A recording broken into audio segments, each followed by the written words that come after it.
Assalamualaikum warahmatullahi wabarakatuh.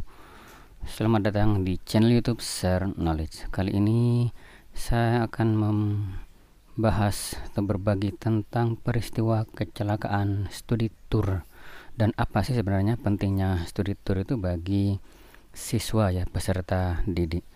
Ini dimuat di halaman About Tangerang Facebooknya ya. Jadi terjadi kecelakaan yaitu SMP Negeri 4 Kota Tangerang. Pasca peristiwa kecelakaan ini, studi tour ini tetap dilanjutkan, hanya beberapa yang terluka saja tidak jadi ikut. Nah, terhadap studi tour ini ada beberapa komentar negatif. Ini beberapa contoh komentar negatif. Sebaiknya tiadakan aja studi tour itu. Biayanya besar, sekolah juga gak bisa menjamin keselamatan siswanya. Kalau komentar yang ini lebih kepada jangan bebani orang tua. Kemudian ada juga ini kalau anak perempuan jangan nginep-nginep. Ada ide menarik saya baca di Kaskus. Jadi dia itu sekolah di suatu sekolah swasta begitu. Katanya di sana tuh ada kayak silang gitu ya. Jadi anak-anak yang mampu itu bayarnya lebih mahal dibanding siswa-siswa yang kurang mampu. Nah, kemudian semua siswa itu diwajibkan ikut studi tour, tapi tidak perlu bayar lagi karena SPP itu sudah termasuk biaya studi tournya. Nah, jadi kalau kayak gitu kan tidak membebani ya.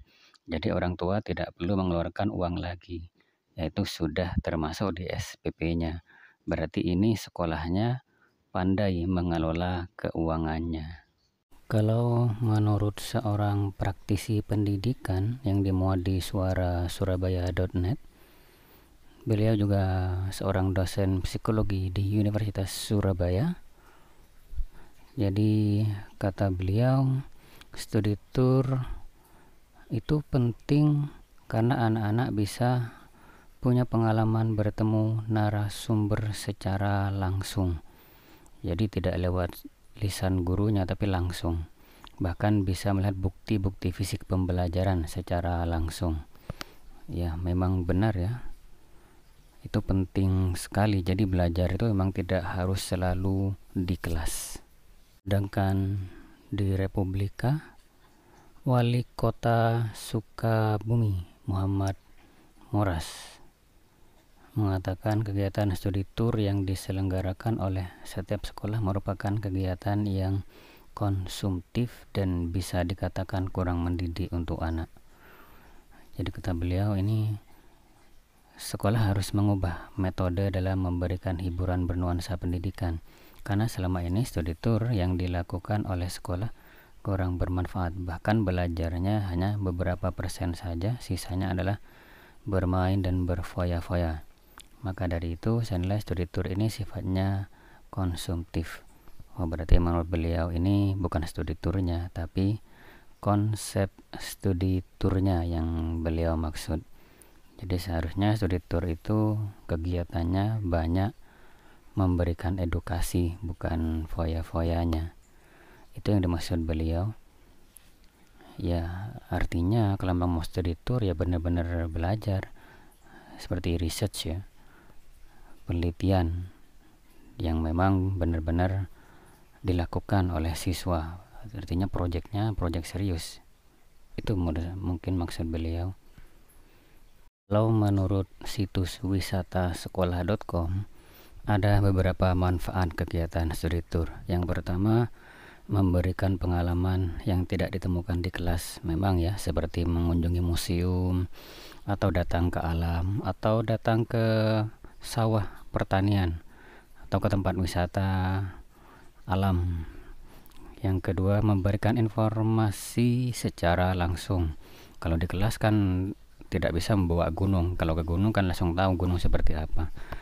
Kemudian memiliki pengalaman menarik, meningkatkan minat belajar. Belum tentu juga ya. Ya bisa tidak, tergantung konsepnya. Kemudian meningkatkan kesadaran hidup lingkungan.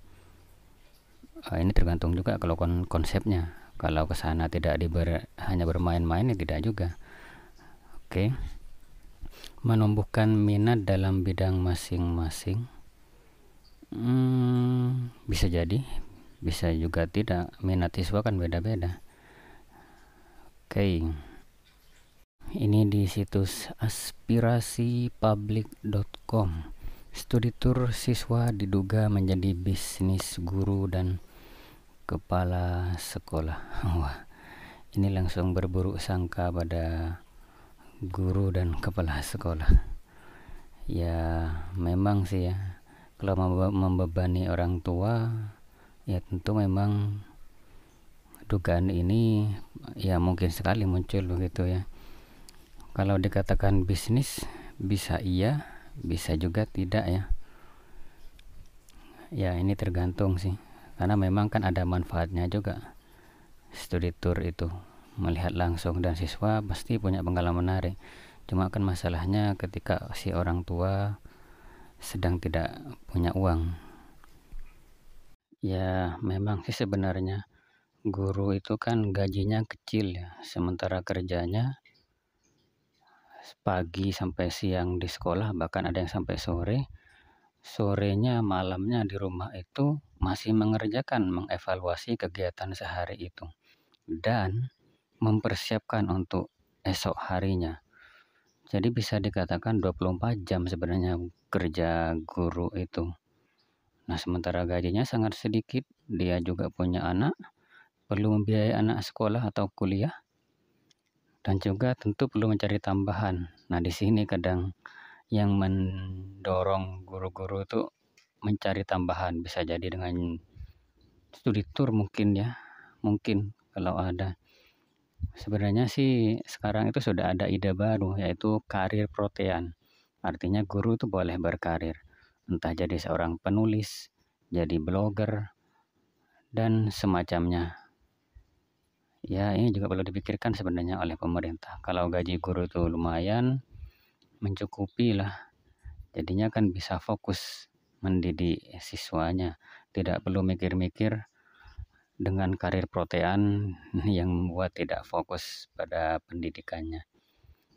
Ya itu sih menurut saya. Kalau pendengar atau penonton video ini punya ide lain, silahkan di komentar.